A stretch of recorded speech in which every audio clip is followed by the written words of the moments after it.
Don't do it. It's okay. We're live. Okay. Okay, ladies and gentlemen, the last session this evening, the opening of the 14th AKLF. Jeffrey Archer, Unplugged. He's in conversation online with Barry O'Brien. Jeffrey Archer, not that you need this introduction, is a best-selling author and a former politician. He topped bestseller lists around the world with sales of over 275 million copies, published in 114 countries and more than 47 languages. He's the only author to have ever been a #1 bestseller in fiction 19 times, short stories 4 times, and non-fiction, The Prison Diaries. His latest book, Next in Line, the 5th in the William Warwick series, will be released worldwide in September. Was released worldwide in September 2022. Over to you, Barry, to be in conversation with Jeffrey Archer. And he's someone who's visited Calcutta a number of times.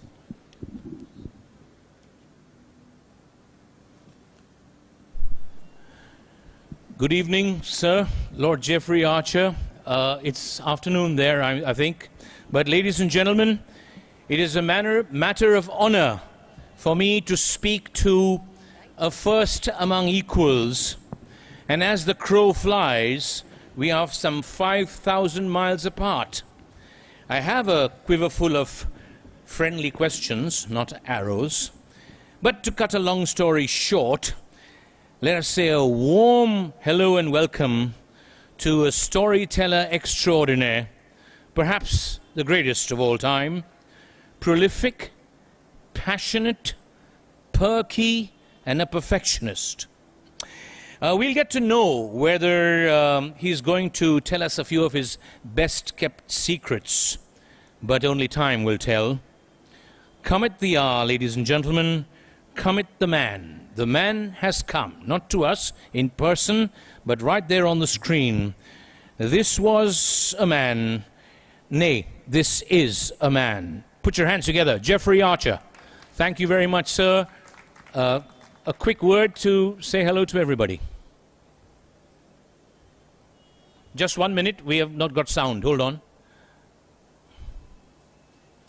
Are you okay with the sound? Then I'll give sir the permission. I mean the okay, rather.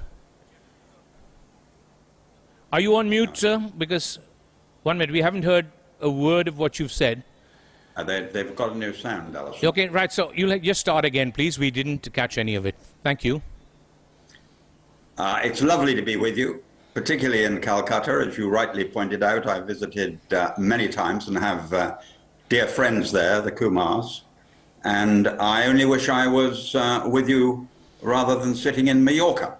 But I am in Mallorca because I'm in the middle of the next book and have taken a break to chat to my friends in Calcutta. For those of you who don't know, Lord Jeffrey Archer has a nice villa in Mallorca. We're not invited to it because that's where he gets his, and that's where he does his first draft. We went to Mallorca and we froze over there, and it was summer, but I'm sure the weather is good there now. Before we go any further, I just want to ask you, you don't mind, they say we shouldn't ask ladies and speak about the age of women. But you're going to be 82. You look much, much less. What do you eat or not eat?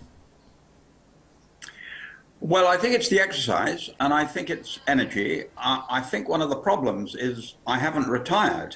I think if you pack up at 60, 65, if I had packed up at 60, 65, I might have aged a lot more. But I'm still enjoying writing. I'm still loving writing a novel, and I'm loving the Clifton Chronicles and now the William Warwicks. So as long as that is the case, Barry, I ain't going to slow down, and I'm not going to get any older. Great. I think, are we all happy that he's not throwing his pen away? I think we're all extremely happy. Here's a question. I mean, obviously, nobody needs to tell you that everybody loves reading your stories. Will you ever write the greatest story that you could write that is your own story? Your autobiography will make an incredible story. Imagine you, the great storyteller, telling this great story. Will it actually happen? Only time will tell, or is there a twist in the tale? Well, I think the problem there, Barry, is I've just signed a 3-book contract with HarperCollins to do another 3 William Warwicks. In fact, the one I'm writing at the moment here in Mallorca is the first of those 3. So I would have to live to the age of 86 before I could even consider that. And if you'd be kind enough to ask me that question when I'm 86, I'll be happy to answer it. But at the moment, I'm loving writing novels, particularly with the Indians in mind, because I'm told by the Indian Times that 100 million people have read Cain and Abel. Wow. And that really was the beginning of my career, and I was staggered by the way it took off in India. Since you mentioned Cain and Abel, is it true that you actually needed it to be a success simply because you were broke and you had to earn money from it, and you came up with this wonderful story? Is it true? I was facing bankruptcy when I wrote my first book, Not a Penny More, Not a Penny Less, a book that was turned down by 14 publishers and then published by the 15th publisher. And Barry, you're a man who knows an immense amount about publishing. So when I tell you the first edition worldwide was 3,000 copies, and they only just sold out, you'll realize what a struggle it is for a first-time author. I say that so any first-time authors out there watching, either in the audience or on screen, it ain't easy the first time. If you're going to treat it as a career, you mustn't assume the first book will take off. Cain and Abel, of course, was the 3rd book. And no one was more surprised than me when it sold 1 million copies in the first week. So those are the surprises you get. And of course, since then, I haven't stopped writing, and the Indian people have been among my biggest readers. Why do you think that is? Why do you think? I mean, you're culturally very different. You come from a place where your upbringing is very different from us in India. The climate is very different. How did the Indian people and you just click? What, according to you, is the reason for this great marriage? I think, Barry, there is a connection between the Indians and the British. 1, they are achievers. 2, they are ambitious. 3, they know you don't get anything unless you work hard. It isn't strange when I travel all around the world to find that many countries have what I call their managing director group. They're all Indians. And now in England, we have an Indian Prime Minister. So yes, I think there's a strong connection between your great country and ours.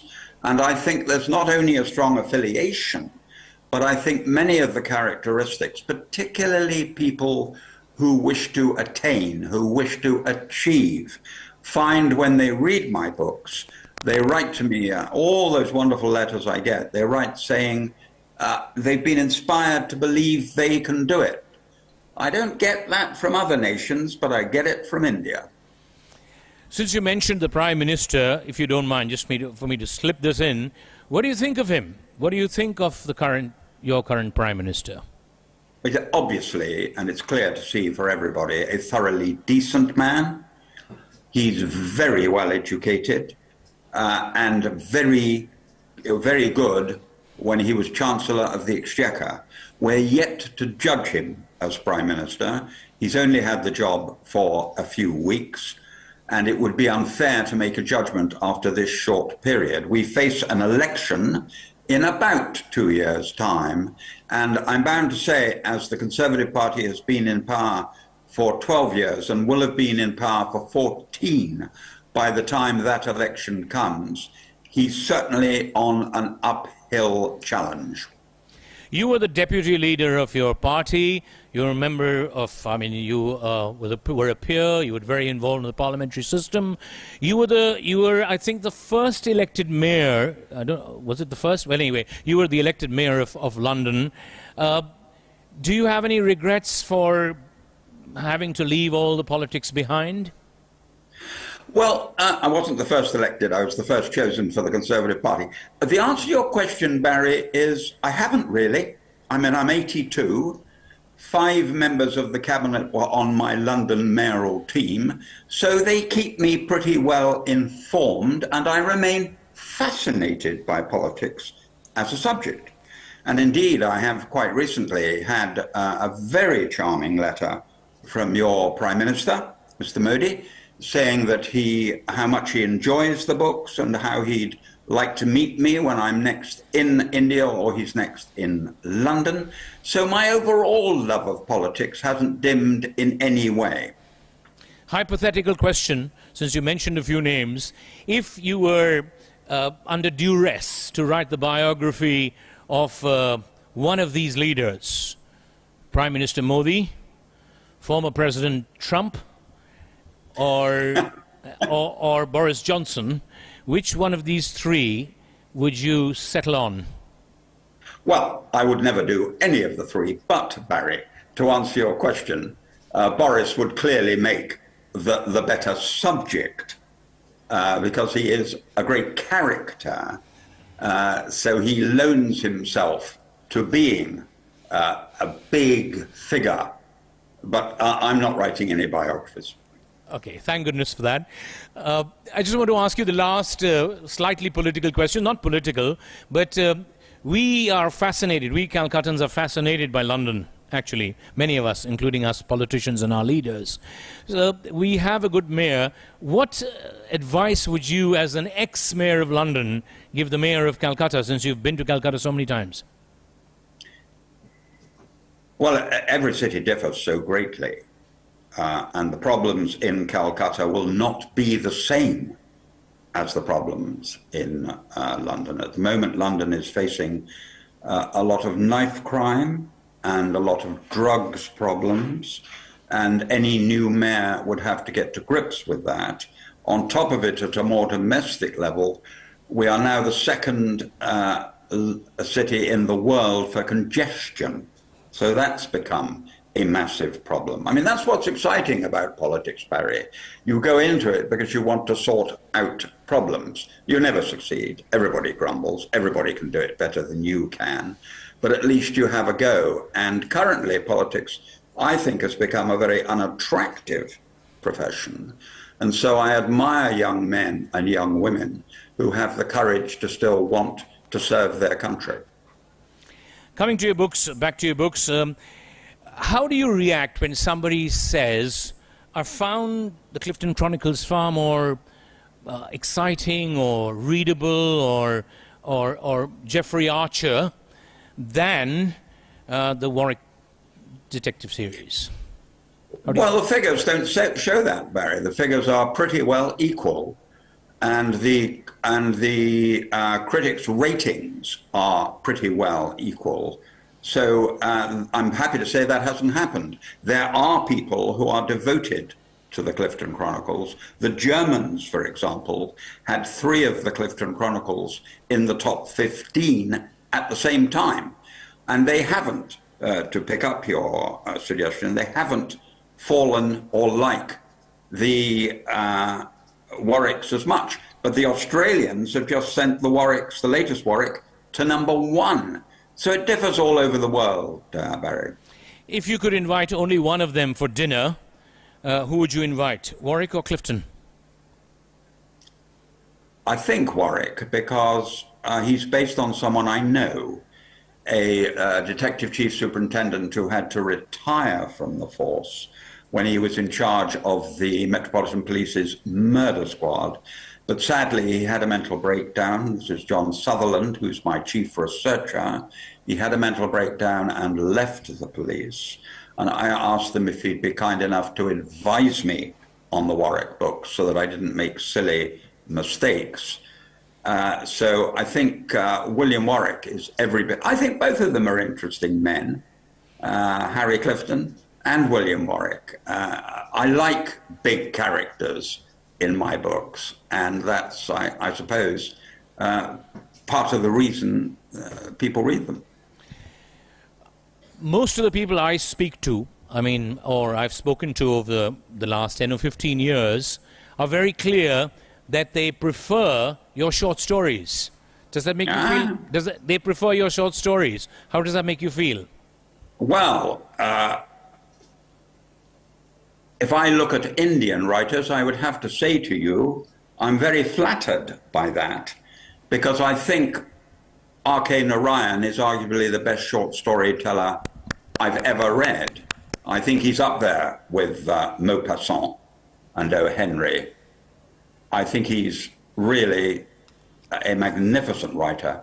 So if the Indian people feel that short storytelling, I've written 92 short stories, and indeed, it's been great fun writing them. I haven't written one for some time, literally haven't written one for some time, because COVID ruined everything for meeting people. So when I meet people like you, Barry, and we sit down and have lunch or dinner together, I'll get a short story out of you. If I meet someone on the streets in Kolkata, I'll get a story out of them. I love, but you've got to meet real people to find that story. And we lack that in COVID. So as I say, I've written 92 short stories, but it may be some time before I put another 12 together. But going back, R.K. Narayan is the greatest of them all. Thank you very much. We're humbled, actually. Just going back to your childhood or your adolescent days, were you always a storyteller, or when did it strike you or your parents or somebody around you, this guy is full of stories and he can write good stories or even say good stories? I think I was always a raconteur, always enjoyed performing, but at that time, after I left Oxford, I wanted to be Prime Minister. I wanted to be a politician. I wanted a political life, and that failed. So perhaps I fulfill the Proustian theory that we all end up doing the thing we're second best at. So I got really lucky, to be honest, Barry, that facing bankruptcy, having to leave the House of Commons, wondering if I'd get a job, to suddenly discover at the age of 36 that I had this strange and weird gift of telling a story. And let's face it, anybody watching, it's a strange and weird gift. You can't go down to a department store and say, I'd like a packet of storytelling, please. It's like playing the violin. It's like being a ballet dancer. It's like being an opera singer. It's a God-given gift. You can be a good writer. If you're well educated and you're well read, why wouldn't you be a good writer? But the gift of making you turn the page is God-given. I've heard you answer this question many times before, but forgive me for answering it because some people may be meeting you for the first time. But besides the God-given gift of telling a story, there's a lot of research. There's a lot of things happening before that. There's a lot of discipline. So could you again take us through, please, the disciplinary life or the life of discipline that you lead, and how do you plan it? When first the research, then the plot? Yes, in the end, I would say, Barry, that anybody who has a gift of any sort, if they don't have the energy, they don't have the determination, and they don't have the will, it doesn't matter how gifted you are. Laziness in that way is a killer. I rise at 5:30 in the morning. I'm at my desk at 6, as I was this morning. I write from 6 to 8. I take a 2-hour break. I write from 10 until 12. I take a 2-hour break. I write from 2 until 4. I take a 2-hour break. And the last session of the day is 6 until 8. I will go to bed about 9:30, quarter to 10, up again at 5:30. And the first draft, which I'm literally in the middle of now, I'm on chapter 15, will take 6 weeks, about 320 hours. I then take a break and go back. And the book you have in front of you, Barry, is the 14th or 15th draft. There is no shortcut. I'll let you into a little secret. The new book coming out in September, there was a massive change, and I mean massive change, that came in the middle of the night when I was on the 12th draft. And several people have said on first reading how much they enjoyed something. And I've said, oh, I didn't get that until the 12th draft. So don't imagine for a moment you sit down, write a book, hand it in, you'll become one of the world's best sellers. To pick you up, Barry, on what you quite rightly have just said, on top of everything else, it's damned hard work. So coming to that, yes, the research. Do you finish the research and then get into the drafts? I mean, most of your books have a lot of research and a lot of fine tuning. So all that is set, and then you get into the drafts. Very good question, because I would say it's hard to answer it accurately, but I would say 50% of the research is done before I sit down to write the first sentence. But then something will happen in the book. Something will go in a different direction. And I suddenly need to know about Rembrandt's life. I suddenly need to know about Thomas Jefferson. I suddenly need to know whatever it might be.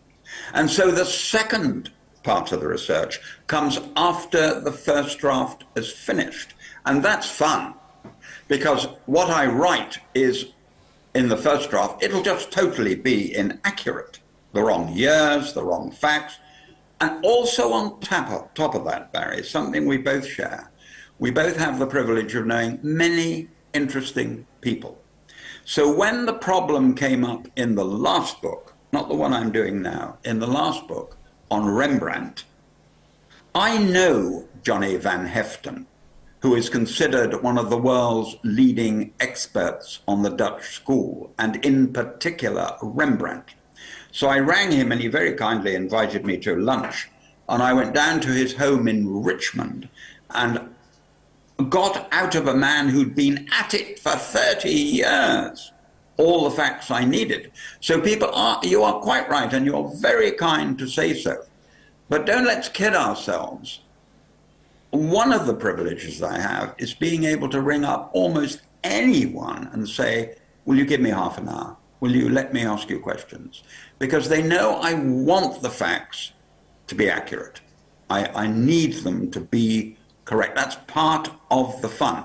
But if you can, what you're really looking for, Barry, and I found it in the new book, and I can't tell you, what you're looking for is a fact someone may have overlooked. And then you've got the reader by the throat.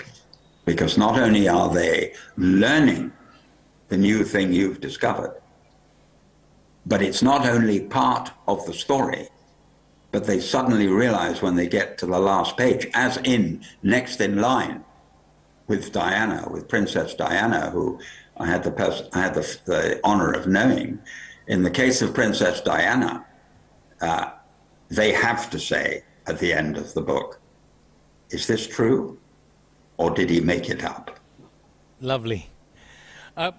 One of the things in my own small world of writing, many young people come and tell me, my daughter is, they say, my 13-year-old daughter has written a book, and my 17-year-old son is writing a book. Would you read it? Give us your opinion, etc. And I'm really pretty mean with them. And I say that, have you experienced enough? Have you met, as you say, done enough things and met enough people? Now you actually are sort of a friendly part-time auctioneer. You love cricket. You were in politics. You spent some fruitful time writing about hell, heaven, and what's the third place in between? Purgatory. Purgatory.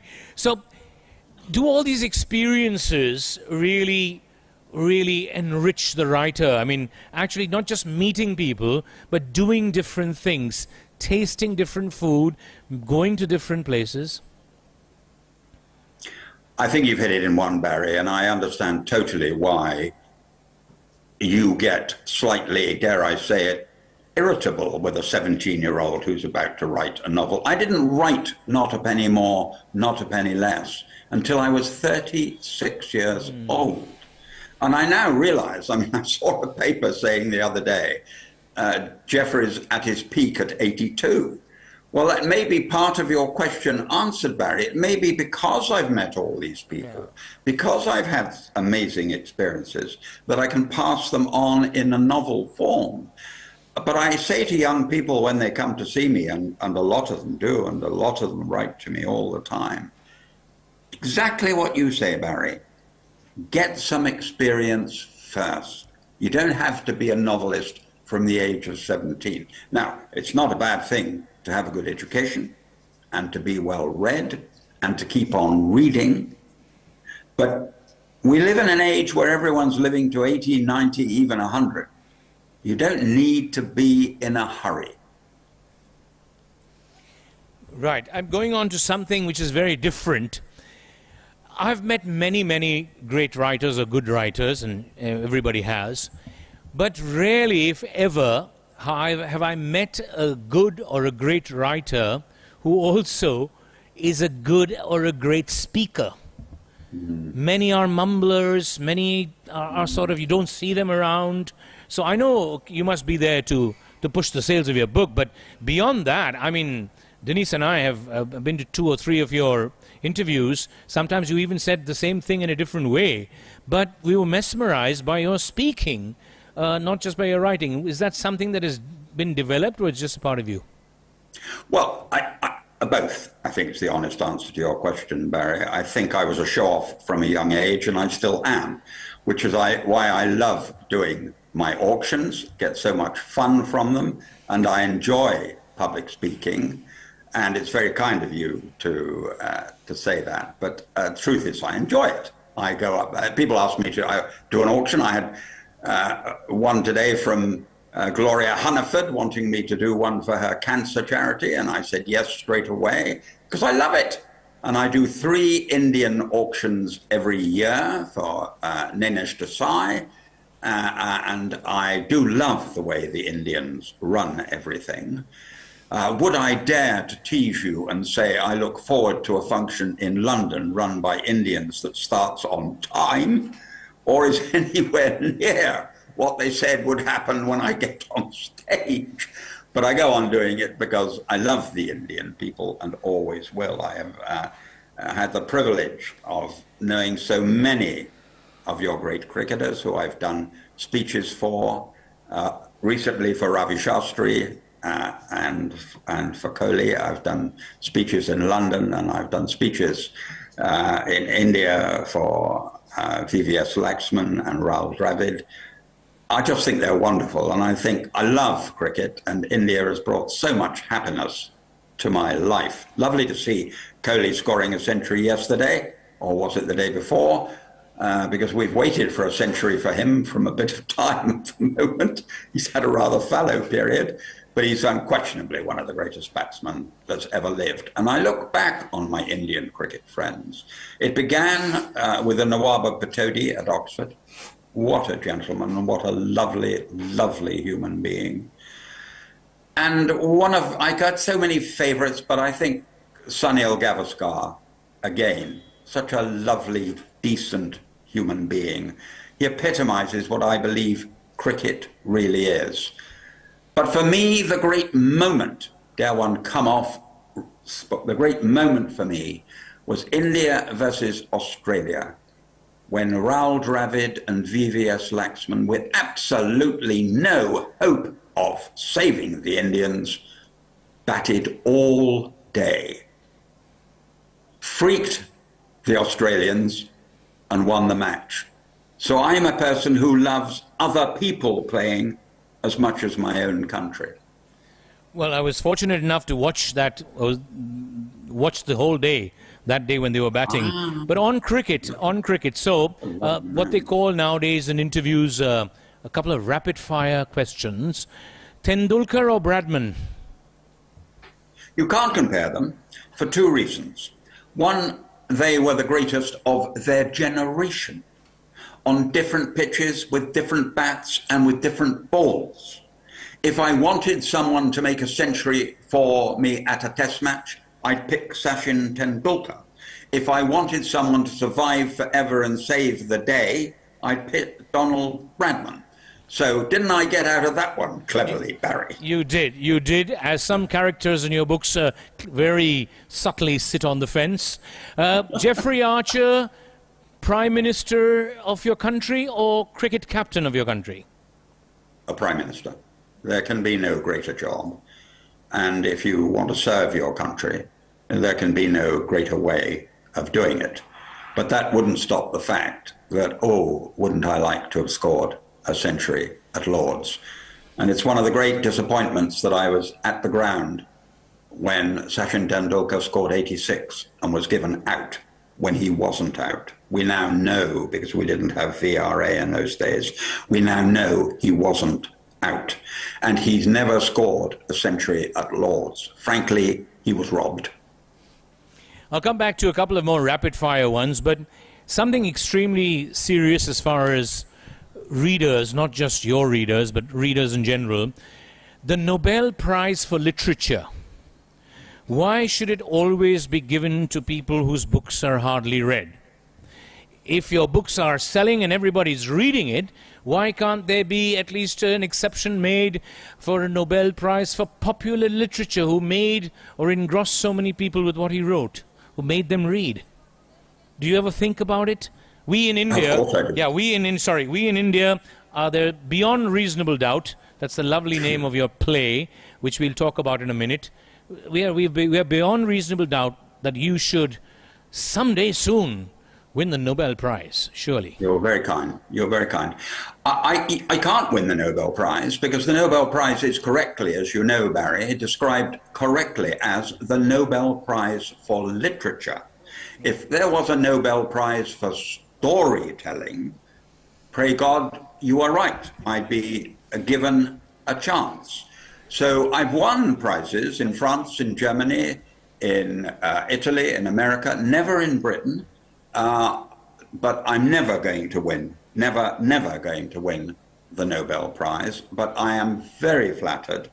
An old pro like you, been around the block, written books himself, will stand up in public and say that is very moving, and I thank you very much indeed. I was just voicing the voice of the people. It's very much literature. Anything so readable has got to be literature and so well researched and written. We're going to throw it open to the house. If you have any questions that you want to ask. Barry. Yes. Quick ones.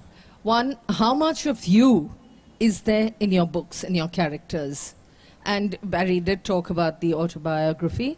And also, when we're talking about Nobel Prize and who gets it and who doesn't, who are your favorite authors? Who have you been influenced by? I think every author will have parts of his life. I mean, the Clifton Chronicles, I'm very much like Harry Clifton. An author, the life story of an author who comes from the West Country and right up to his death, I think. So yes, and I always say to young people, for God's sake, write about what you know about. Don't do a ghost story or a sex story or a whatever, a violent story, because you think that will sell. Write about what you know about, because the reader will say, wow, they really know this. Now, my favorite authors, I'd have to say Stefan Zweig, the Austrian author who wrote Beware of Pity, which I consider to be a masterpiece. When I grow up, I want to be Stefan Zweig. Just a wonderful, wonderful storyteller. And to pick up Barry's point, a brilliant writer. So he's that rare man that is the combination of both. That's Oindrila. Was somebody there? Yes? It would be nice if you tell us who you are, and quickly, please. Your name and whether you're a student or a writer or a reader. I'm Madhuja Bhomik, and I'm a student. My question is that have you ever something you have imagined which you want to add in your book, but you somehow couldn't put it in your pen and paper? So have that ever situation happened to you in your life? Do you mean writer's block? Do you mean have I had writer's block, or do you mean I've had an idea I haven't been able to put on the page? Yes. The latter. The latter. Yeah. Well, I can't think of anything. Sometimes it's difficult to get round to something so that you can get it to the public and they understand it. You get a particular idea. I had a problem 2 or 3 days ago. I'm lying in bed at 4 o'clock in the morning and I could not get my man, William Warwick, out of this particular problem. And I must have come up with a dozen ideas and none of them really worked. And then when I was walking to work, which is only a couple of 100 yards from my room to my office, it came like that. So you can never tell when it's going to come. And yes, in the answer to your question, you do sometimes have problems that take a lot of sorting out in order that the public will turn the page having understood. You don't want the public to say, I didn't understand that, I'm lost, help Jeffrey, I'm lost. Thank you. Thank you. One more question, anybody? Yes, please come.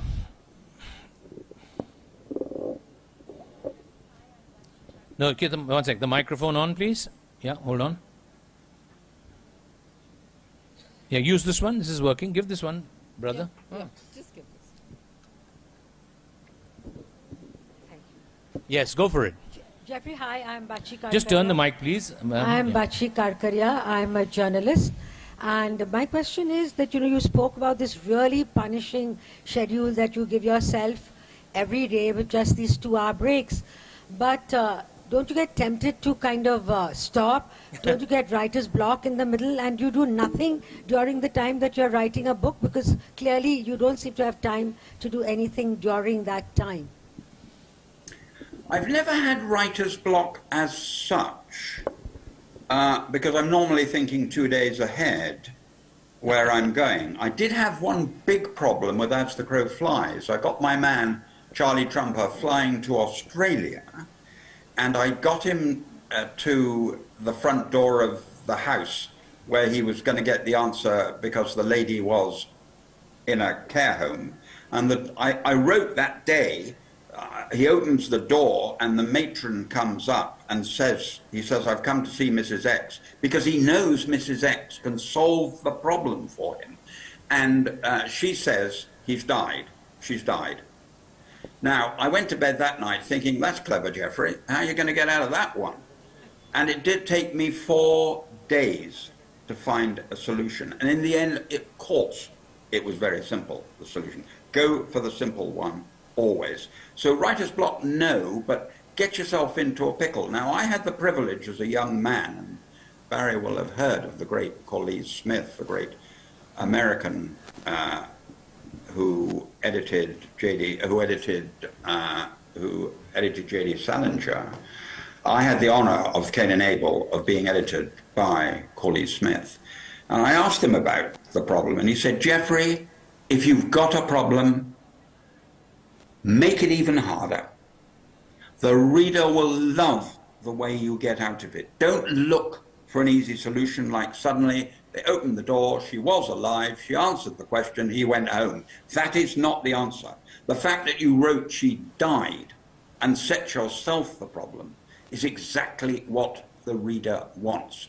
And looking back on that great man, looking back on Kolkata Smith and all the advice he gave me, that was probably the greatest piece of advice he ever gave me. If it's difficult, Jeffrey, the public will enjoy you sorting it out. Thank you very much. The lady who asked you the question, she writes and does many things. So hence the question. We wish her luck. Any more questions? No? We just want to say that I never imagined that a chat between two people 5,000 miles away from each other could be so interesting. I mean, I was planning to just go through the motions, actually, but I just Did we feel his presence here? We just felt your presence here, and it's to it's to do with how you project your voice, how you project your thoughts. So thank you very, very much. May you continue to write till 86 and beyond. And we in Calcutta or Kolkata and in India, not because we listen to everything that the British tell us, not anymore, that stopped long ago, but because, and we don't feel shy to beat you in cricket, but because we know that you are a person who can tell a story, original story, and originally said by you. Thank you very much. God bless you with good health, many more stories. Now you can meet many people and get a story out of everyone you meet. And I'm going to, Denise, my wife and I, we spend a lot of time in your country because our daughter and son-in-law live in London. And yes, so I've written this book on the Anglo-Indian community, which unfortunately I don't have the gift of brevity that you have, so it's 600 pages, but it's a story of the Anglo-Indian community in India from the day Vasco da Gama came through until today. So we would like to meet you and personally hand over this copy to you. That's very kind, Barry, and can I thank you for the privilege you've given me in conducting this interview in such a professional way. And when you're in London, please come and say hello and let me have your book. I'd like that immensely. And can I end by once again thanking all those people in Calcutta who have been so kind to me over the years. It's a real privilege, and don't kid yourself otherwise. Any author alive is privileged to have people reading them. Thank you very much. Thank you very much. Over to Indrila. Thank you so much, Lord Archer. And thank you, Barry, for making that such a fascinating session. Listening to Lord Archer anytime is an experience that you don't want to miss. And I think that was a really wonderful way to end this opening session, opening day of AKLF edition 14. We're going to see you hopefully tomorrow morning at 10. I don't know who fixes times like that. Directors of festivals sitting here like Anjum. The session is past, present and future. Please do come. Lots of you who get up early, please do come right here tomorrow morning. Thank you so much for being here. It's no point having these fascinating discussions if there's nobody in the audience. So thank you, all of you who've come and stayed. And we hope to see you again right through the festival. Thank you. Good night.